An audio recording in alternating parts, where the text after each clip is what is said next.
They are trying to silence you. A monstrous and pervasive movement is putting the First Amendment and your free speech, the most basic and fundamental tenets of our nation, at risk and in danger of extinction. And whether you're on the left or the right, free speech is essential to our democracy. The reason the country was founded, the reason people risk so much, even die, to come here. Yet, as you sit there, you are watching a silent thing in real time, where people are not allowed to express their opinion if it does not align with the thinking of others. Now, this is not an esoteric or an academic discussion about one person or one campus. It's happening all over, and it's putting us on a course where we are in danger of becoming a fascist, totalitarian society where there is only one accepted point of view. No other will be tolerated, and it's time to fight back. On the Berkeley campus, opposition to Ann Coulter's appearance adds to a growing impression that conservative opinions are not welcome at many of the nation's public universities. I was the one that personally invited Ann Coulter. Naweed Tomas is spokesman for the Berkeley College Republicans. These students are trying to create a liberal echo chamber on campus where one viewpoint is allowed and any other viewpoint is attacked and harassed. Violence erupted on the Berkeley campus in February when outspoken conservative Milo Yiannopoulos was scheduled to appear. He was rushed from the building for what campus police said was his own safety. Berkeley officials worry the same thing could happen to Ann Coulter. Berkeley Chancellor Nicholas Dirks. Our police department has made it clear that they have very specific intelligence regarding threats that could pose a grave danger to the speaker, attendees, and those who may wish to lawfully protest this event.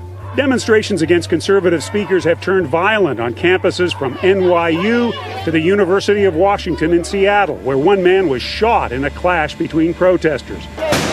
Berkeley officials blame recent violence there on what they call the Black Bloc, not students, but outsiders who come to campus bent on destruction. Clad in black, wearing masks, highly organized, rather disciplined, armed, not with firearms, but armed with a number of weapons. They call themselves climate realists. They reject the idea that man-made greenhouse gas emissions threatens the climate. Scientists may worry about melting polar ice, rising seas, or strengthening storms, but to Joe Bast, all of what others call warning signs of climate change are just the natural order of things. Is it fair to call you climate change deniers? We are climate realists. The efforts to stop global warming or slow it down are way disproportional to what the science suggests would be necessary.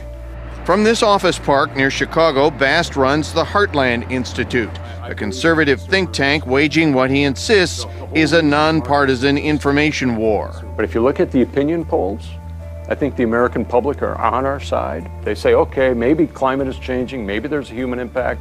We probably can't do anything about it. It's really expensive. We think we've wasted too much money on this already. Besides, he says, climate change isn't necessarily a bad thing. Cold weather kills more people than warm weather does. So on net, more people would benefit in a warmer climate. Most climate scientists, the United Nations, as well as NASA, dismiss these arguments as propaganda for fossil fuels. But Bast, who is not a scientist, can count on a very powerful ally now. So Obama's talking about all of this with the global warming and that, a lot of it's a hoax. It's a hoax. Climate change, he says, is a naturally occurring cyclical phenomenon caused mostly by the sun, not an approaching disaster accelerated by carbon dioxide emissions caused by humans. There is still much to learn about the Institute is now sending that message in books and videos to 300,000 public school teachers and college professors. And despite a tepid reaction to the mailings, Bast believes the tide has turned. Are you winning? We're winning big time. 10 years from now, nobody's going to be talking about global warming. It's going to be a bad memory. And not a nightmare. Hey, bud. Hey, bud. You do that to me and I'll knock you flat.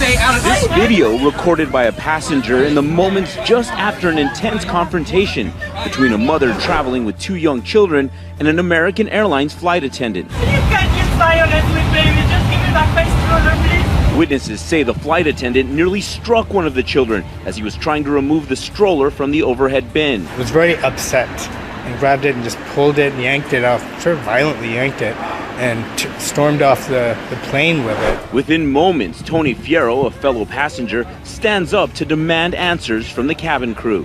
What's the guy's name that did that with the stroller? When the flight attendant returned, he and Fierro immediately clash.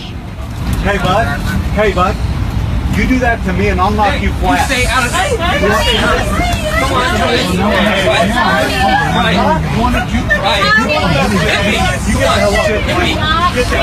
on, bring it up. You don't know what the story is. I don't care what the story is. No one's hurt a baby. A baby almost got hurt. That's what just fired me up. American Airlines says the crew member was immediately removed from duty, adding, "We are deeply sorry for the pain we have caused this passenger and her family. The actions of our team member captured here do not appear to reflect patience or empathy, 2 values necessary for customer care." The onboard outrage comes just 2 weeks after United Airlines publicly apologized for this video of a passenger bloodied as he was forcibly removed from a flight. Shot an officer, he shot 2 officers. We have him cornered, but he does have access to possible other parts of the building.